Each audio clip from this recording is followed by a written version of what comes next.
was not hard. That wasn't hard. We're close. I think we're a lot closer than people understand, and we have to pull it through. So important. But we're in this room today to deliver on our promise to the American people to repeal Obamacare and to ensure that they have the health care that they need. We have no choice. We have to repeal and replace Obamacare. We can repeal it, but the best is repeal and replace, and let's get going. I intend to keep my promise, and I know you will too.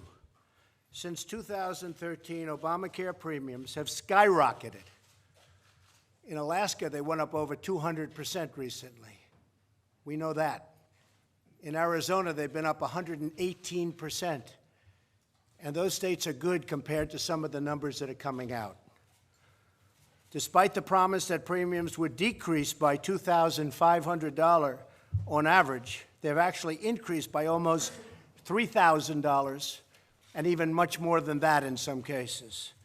It's crushing the middle class and the families of the middle class. It's frankly crushing our country. Obamacare was a big lie. You can keep your doctor, lie. You can keep your plan, lie. It was a lie directly from the president. You can keep your doctor, you can keep your plan. 28 times he said it. 28 times. And it was a lie, and he knew it was. And now it's hurting this country irreparably. Premiums are so high that 6.5 million Americans chose to pay a fine to the IRS instead of buying insurance, the famous mandate. We will pay not to take the insurance. People don't understand that.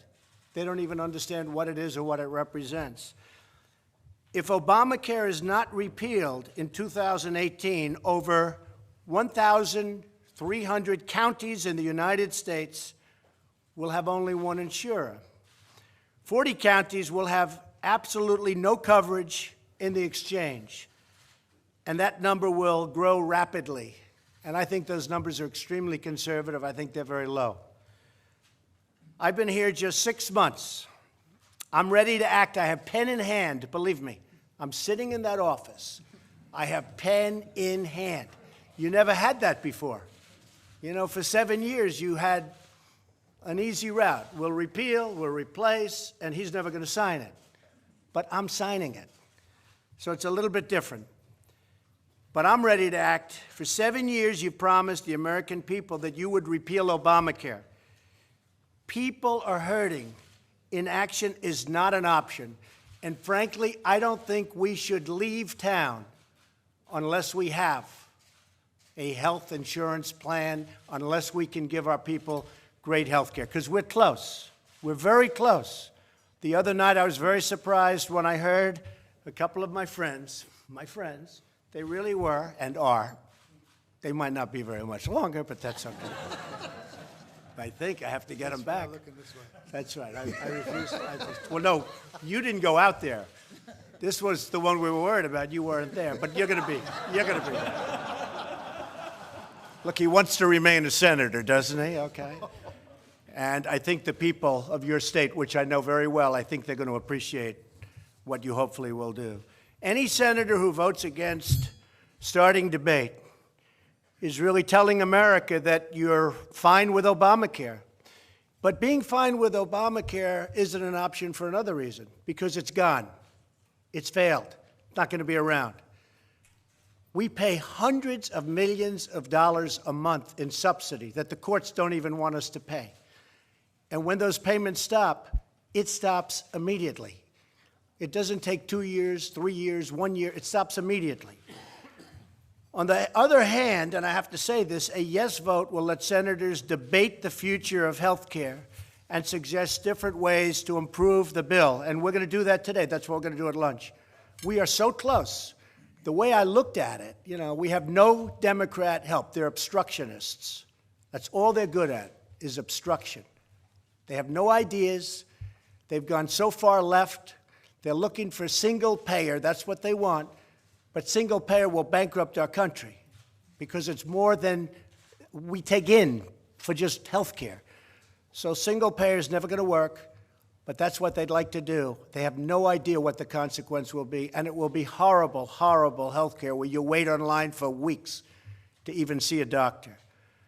But we're going to expand tax-free health savings account, the HSAs, to increase health care coverage, getting Washington out of the way and giving more control and funding back to the states, stabilizing exchanges so that those pre-existing conditions are protected. You know, you listen to Schumer, and before he even knew what the plan said, he didn't see it. Most of the people in this room never saw it. And he was saying, death, everyone's going to die, death, death, death. That's the only thing they're good at. And this is a great plan. This isn't just a good plan. This is far better than Obamacare and more generous than Obamacare. Saving Medicaid, which is on an really unsustainable path, and let states spend those dollars freely. So the states are going to be able to spend the dollars. And as a smaller entity, the states will be able to take better care of a person with a bad back, with a bad prognosis, with a problem. I'd like the federal government to focus on the Middle East, to focus on North Korea, to focus on things where we have very big problems. The states can do a better job than the federal government when it comes to health care. And that's what we're letting you do. And we're committing $45 billion to help combat the opioid epidemic, and some states in particular like that. So my message today is really simple. We have to stay here. We shouldn't leave town. And we should hammer this out and get it done. And not just a repeal. Hey, it was sort of early on, along with a few of the other folks at the table. The repeal was fine. I was with. But we ought to get more than a. I think the people of this country need more than a repeal. They need a repeal and a replace. And we were very, very close. And then little things happened. But now we're very close again. We have to get it there. Now, with John Cornyn the other night, we had a couple of things that we put down on paper. I'm just going to read them really fast, but these are some of the things that are done, because the Democrats are always selling their plan, but they don't do that anymore. They don't talk about Obamacare anymore because they can't, because it's failed. They know it. So they're selling their plan, and we never sell our plan. If we're weak on anything, it's on letting people know how good it was. So we wrote down these few things. Repeals the individual mandate. How big is that? Where people are paying not to have insurance. Nobody ever talks about that. Repeals job-killing employer mandate. How big is that? Will substantially lower premiums. And remember this, cross-country lines, cross-state lines, where you have where it's almost impossible for insurance companies to compete in different states. We can't because of, unfortunately, the 60 votes. Put that here, but it's going to come very soon. We're putting it in a popular bill, and that will come. And that will come, and your premiums will be down 60 and 70%. People don't know that. Nobody hears it. Nobody talks about it. But your premiums are going to. We're going to have the cross-state lines knocked out, and you'll have insurance companies bidding. You'll have forms of insurance that you don't even know about right now, because that's the way it works. There's going to be tremendous competition. So your premiums will be substantially lower. Repeals burdensome taxes, big. Will restore choices. The bill also provides for expanded coverage options. So you're going to have a tremendously expanded coverage and options. Will stabilize insurance markets. The markets right now, by the way, are gone. They're a mess. And depending on what happens here, depending on what happens over the next couple of weeks, the insurance companies are all fleeing. Will protect pre-existing condition coverage. You listen to the Democrats, they say, oh, they're giving up. You're going to have better pre-existing than they had in their plan. And you're going to be protected. Will allow the use of pre-tax dollars to pay premiums. Will expand the HSAs. Will devote substantial resources to fight opioid and other substance abuse. Will provide better coverage for low-income Americans. By the way, low-income Americans under our plan, and we're doing things at this meeting which I think you'll be very happy about, because we're going to spend some more money to make sure everybody is protected. We'll provide better coverage for low-income Americans. We'll improve medical outcomes for low-income Americans. Puts Medicaid on a sustainable path, which it's not on right now. Levels the playing field for states when it comes to federal dollars. Reforms major entitlements, now a principal driver of the $20 trillion debt that we have.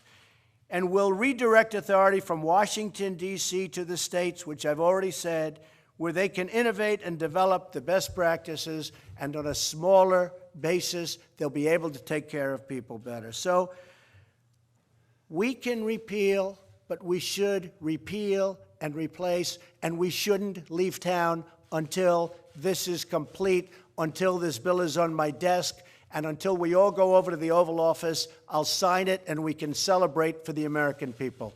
Thank you very much. Thank you. Thank you very much.